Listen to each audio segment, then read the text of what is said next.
So hi, Marisa. Good morning, Namka. How are you? I'm good. I'm good, and I'm really happy to have you with us today. Thank you for joining me in this conversation, following your Instagram residency with us. Like I said, I'm really thrilled to be welcoming you as part of our online programming. So with the risk of stating the obvious, the conversation will be conducted in English, as it's your preferred language. But then subtitles in French are available below on the screen. So I'm talking to you from L'Imagier, actually in the exhibitions. I thought I would change the decor, the background. So L'Imagier, which is located on unceded, unconquered territory of the Algonquin Anishinaabe people. And you are joining me from Ottawa, right? Ontario. Correct. Mhm. Correct. Okay. So, as an institution, but foremost as individuals, we really want to contribute to the process of understanding, healing, and reconciliation through open-mindedness and reciprocal relationships. And so, I would like to begin by, expressing our gratitude to the people and the relationships that we are currently building on this land, whether it is with you as an artist, but also with the communities that we interact daily. Um, I would also want to add that this openness and commitment is not limited to Indigenous communities, but also extend to those representing visible minorities such as people of colors, African descendant, neurodiverse people, LGBTQ plus communities, and really, I mean, whomever doesn't fit in the expected criteria of, a normalized society, really. So please know that you are welcome. Thank you. um, and so let us hold this space and conversation today with care and curiosity for each other. And really that has been and will continue to be my motto for 2023. I appreciate that, and we'll discuss how this parallels with some Filipino Indigenous ideologies also, which have been dominating my practice for the last couple of years. So it really makes sense that we're having this conversation here. Also at the juncture of two rivers. Um, I really appreciate being here and having this conversation with you. So in this week's residency, you have presented us with a rich multidisciplinary practice.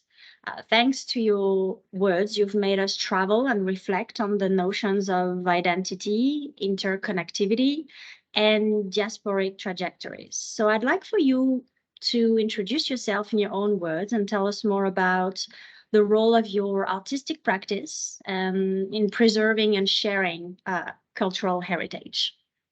Okay. Well, my name is Marisa Gallemit. I am an Ottawa-born Filipina artist, visual artist with a focus on sculptural forms and craft, I would say, if we still use that word. Um, and I would say that my methodology falls under the umbrella term of auto theory, so a combination of um, philosophy, theory, and personal story. Um, Auto theory is also interesting because it denotes a way of using the bodily experience to gather knowledge. So that's what I'm doing. It sounds really academic, but it's a very intuitive process, obviously. Um, and I refer a lot to Donna Haraway's term sympoesis, which is the making with rather than the making of. And so co-creation of co-creation with uh, community, with objects, with materials, and with space, um, which sort of refers to this intersubjectivity that is like sort of my North Star, my guiding force, which in pre-colonial Filipino terms we call kapwa. And so it is a shared humanity, a shared identity, and an acknowledgement of interdependence of between humans, between natural entities, between objects, between, you know, spiritual realm. And then also the idea of the long body, which was a term coined by a psychologist, William Roll, parapsychologist also, which denotes like a larger self. So I'm making work with a social self, which according to William Roll transcends space and time to include ancestry, places and objects. So it's all sort of happening in that way. And so what happens is I collect information through my senses, through research into history and microhistories, and produce what I would call like a residue of like metabolizing all of this information. Wow. Okay. Well, so as one of many, individuals with hyphenated identity, I can say that for myself as well. I'm curious to know how you navigate and address, the complex historical and ongoing issues surrounding colonization and cultural appropriation, particularly, like you said, as a Filipino Canadian artist working on unceded territory. Yeah, I lean deeply into the teachings of Dr. Lenny Strobel, who is a Filipina American professor emeritus at Sonoma State. Her discipline is American Cultural Studies, and she refers to the term dwelling in place. And I think about that a lot when I approach my work, and what it means is being where you are. So for many folks who've experienced displacement for whatever reason, a way of grounding yourself and um, acknowledging who you are in this place and time is to ground yourself in the place where you are. And so in order to do that, it's important to educate ourselves about the first people who lived on the land, the fact that it's quite likely stolen land that we live on, or that we're settled on, and in this, and as well acknowledging the like sensorial experience, personal experience that you have with your place.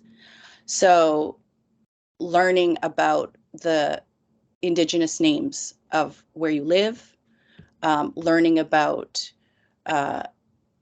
the species of trees and plants and the names of the rivers. I think all of that is really important in understanding who we are and where we are at this time and what happened on this land in the past.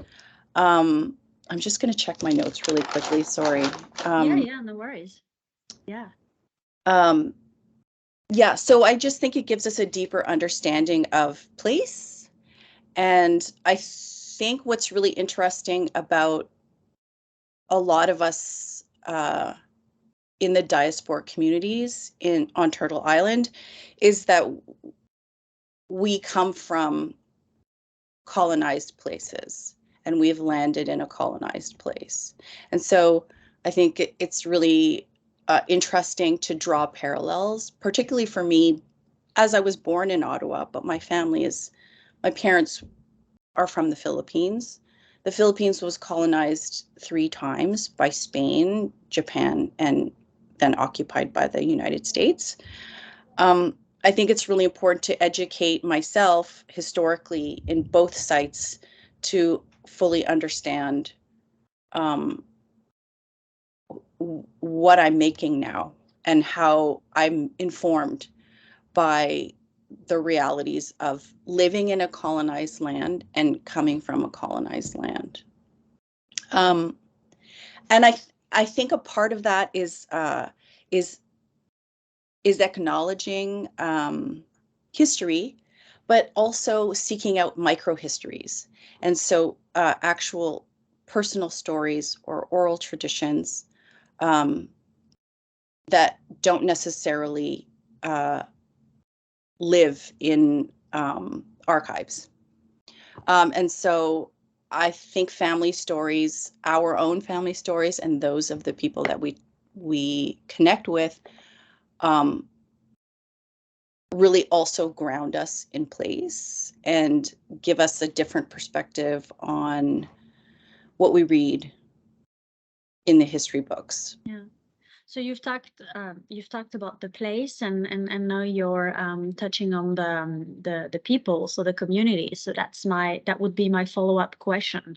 I'm also curious to know, how do you engage with your local community in Ottawa, and so what role do you see your art playing in promoting social justice and equity? For instance, can you speak to the challenges of producing public artworks that address complex social and political issues? And how do you navigate these challenges in your work? Mm-hmm. It's interesting because as a Filipino, working as a practicing visual artist is unseemly and uncommon. My parents arrived in the Philippines in the late 1960s, and as with most immigrant parents, their duty upon arrival was to create stability. And so I think it was definitely difficult for my parents to understand that I would choose to work in a highly unstable job. So I think that in my community, how I enact social equity is by continuing my practice, by existing and continuing my practice and sharing my work and talking about my work and talking about my practice. I've served on many a jury, and the number of submissions from Filipino artists are about 1 in 100. Yeah. So, which is not to say that there aren't a lot of creative Filipinos, but yeah. Visual arts is such a precarious position to be in, particularly in these times, and it really does not fall in line with the desire that my parents had for stability and security. And so it's not what anybody wants for their kids. So the fact that like I'm here, I'm a middle-aged woman and I'm doing it, and is I think on the radical side, particularly for Filipino community, particularly for immigrant communities. It's a courageous act. And I think that, and I've heard feedback from a lot of younger Filipinos that I've met both here in Winnipeg, in the Philippines, that it's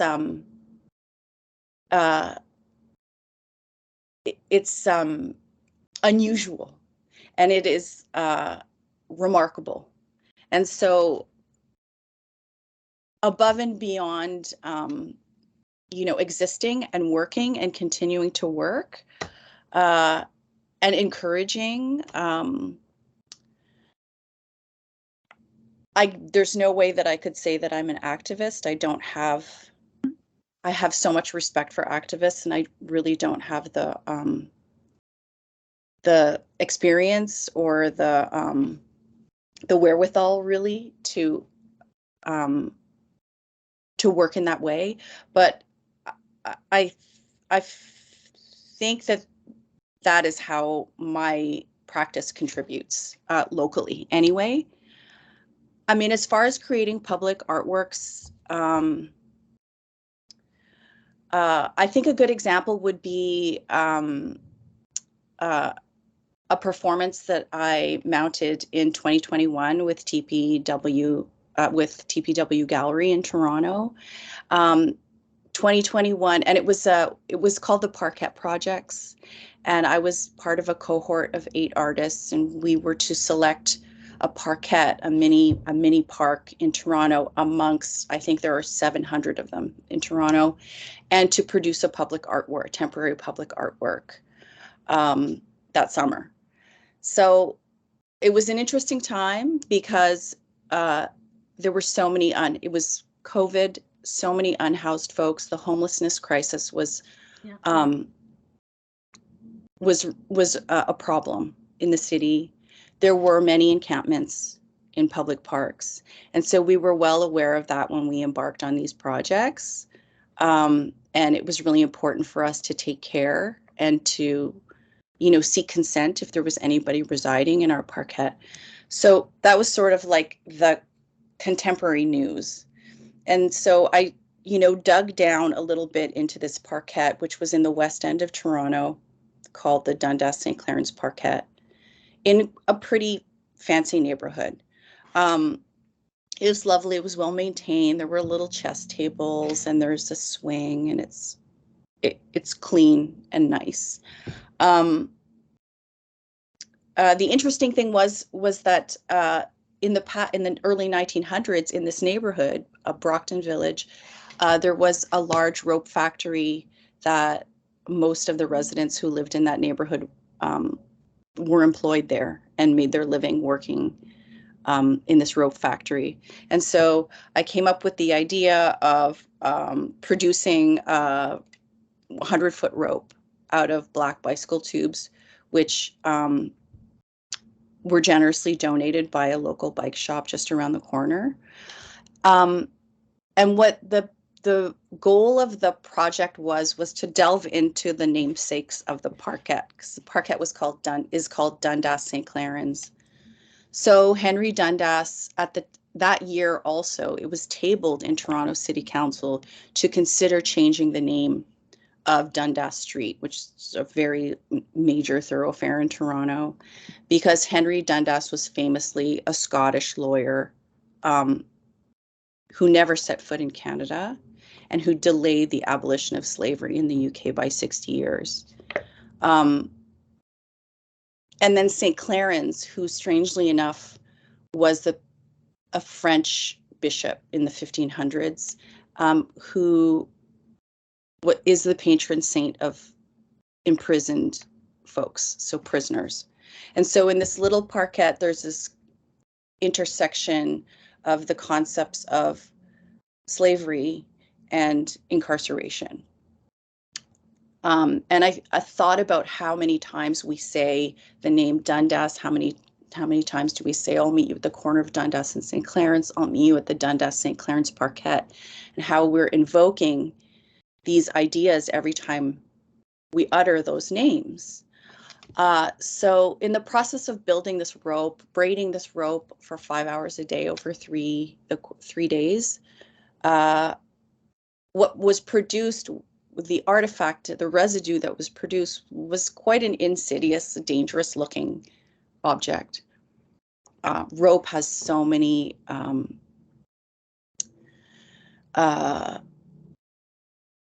the symbol of rope can be quite dangerous. It can connote, binding, lynching, ships. So it was the confluence of a lot of ideas as I was making this rope on this parcel of land, which at the end of the day is stolen land. And so this, simple act of being in a park on the site, making this piece is sort of like a dream version of site-specific project for me, because it all came together: the rope factory, the namesakes, and then the actual product, which was a really scary looking sculpture, which Mm-hmm. is sort of unusual for me. I kind of feel like I like to make things cute. Mm-hmm. So it all just sort of bubbled up into um, this project, and I feel like that is when we talk about how I approach site specific, that would be like the ideal outcome for anything in the future. We'll see if it happens again. So your practice involves storytelling, talking stories, as you say yourself, and we've just heard all about it.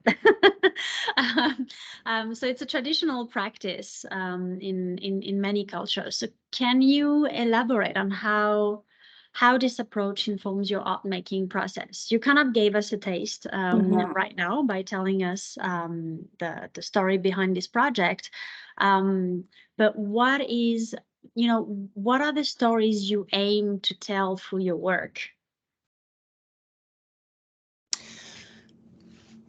Yeah, we were talking, so I mentioned micro histories earlier, and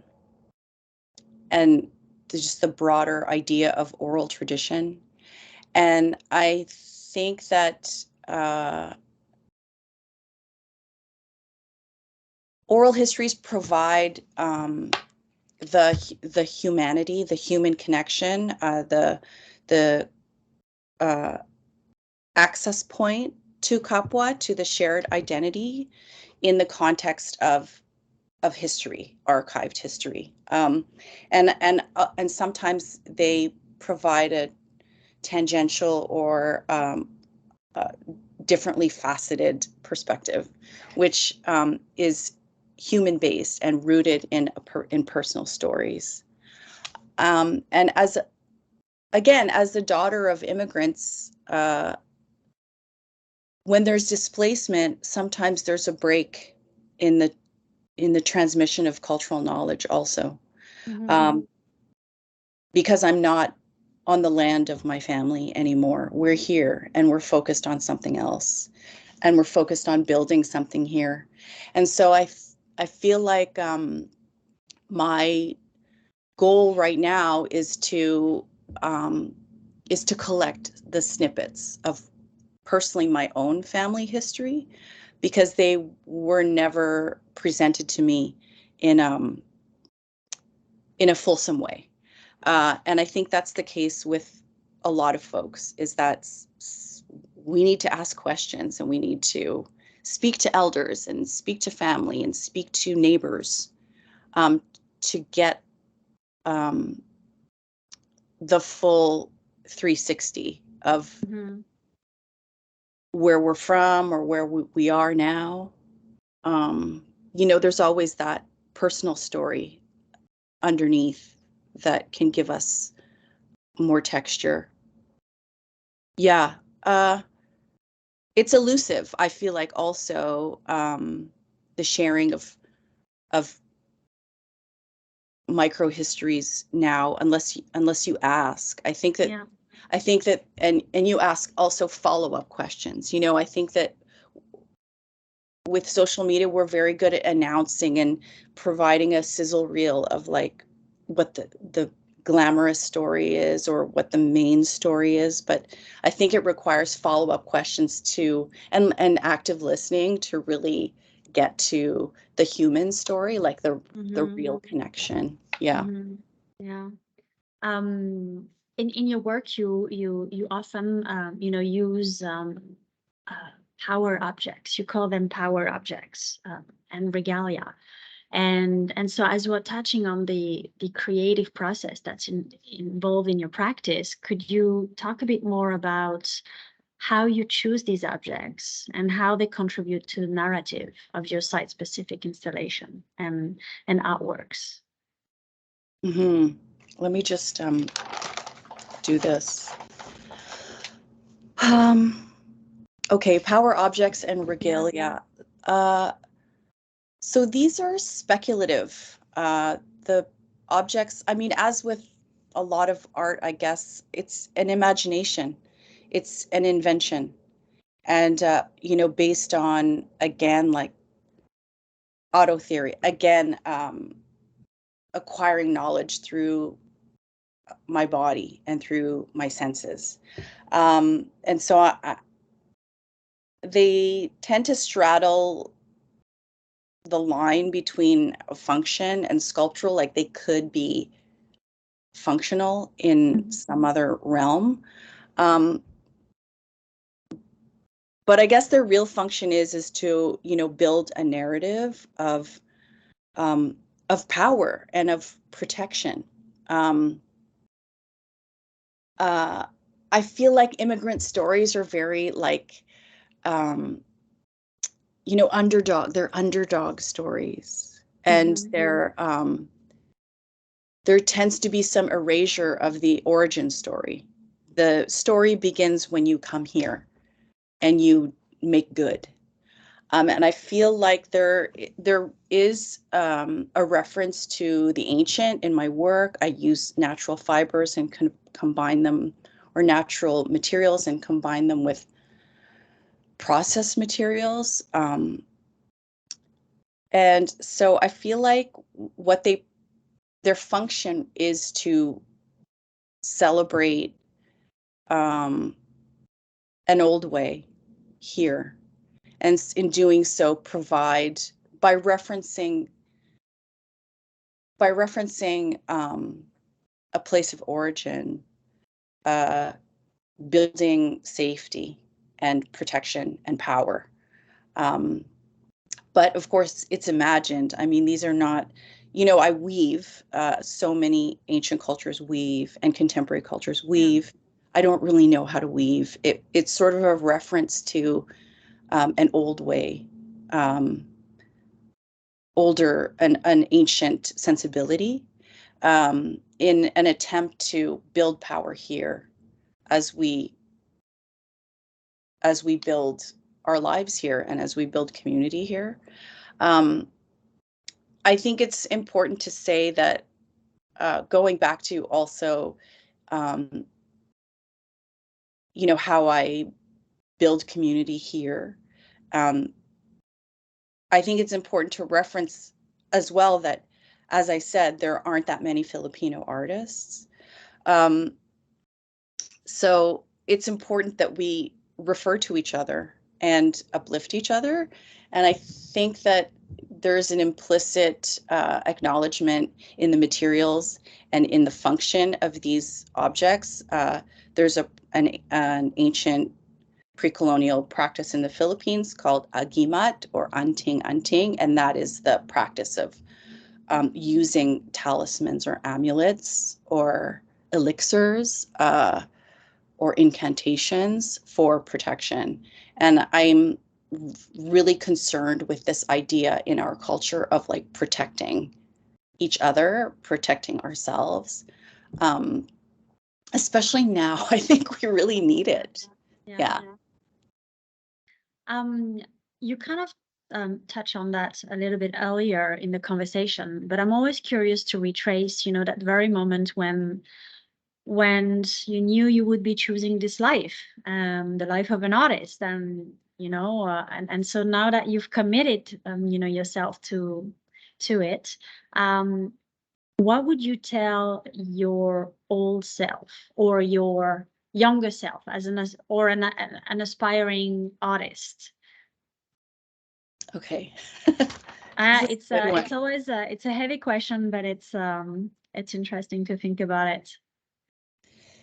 Yeah, this is a good one because I continue to tell myself these things, every 5 or 6 months. Yeah. I think that every 5 or 6 months, like I kind of think like, oh, should I do something else? Should I keep doing this? And the answer is yes. Keep going. Just keep going. So it's the first time I always ask this question because I like to, I guess, compare the answers. Sure. And so it's the first time I hear that. It's the first time I hear the continuous questioning, I guess.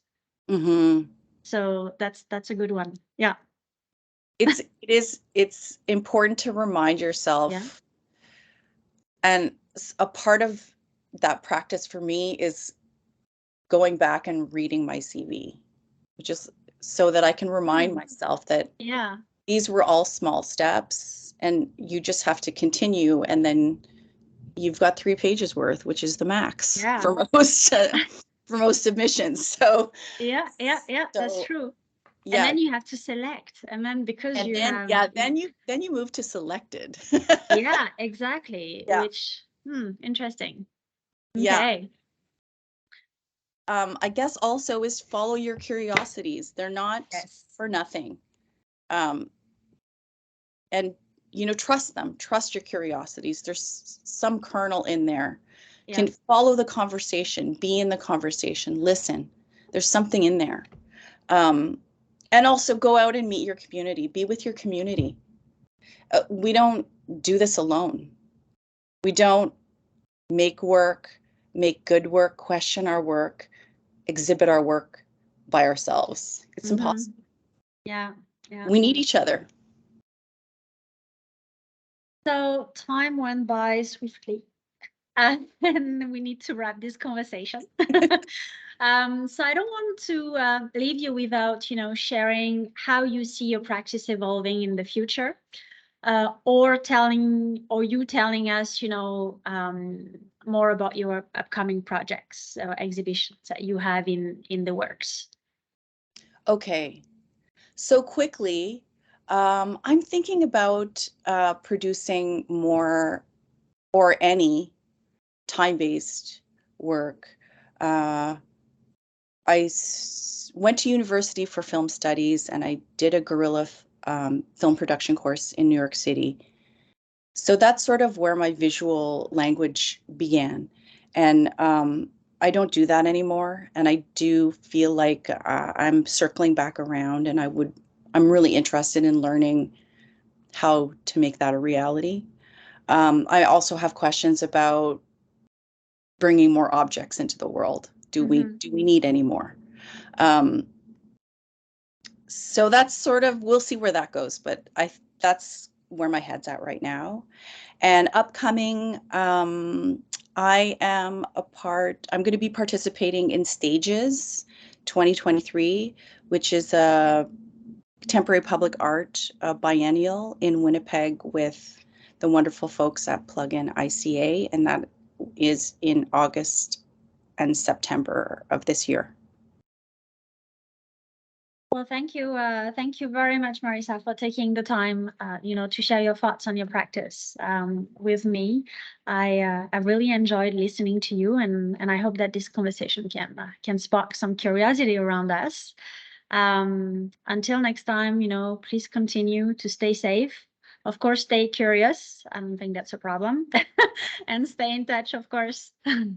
Thank you so much, Naamka. This was a pleasure. You're welcome.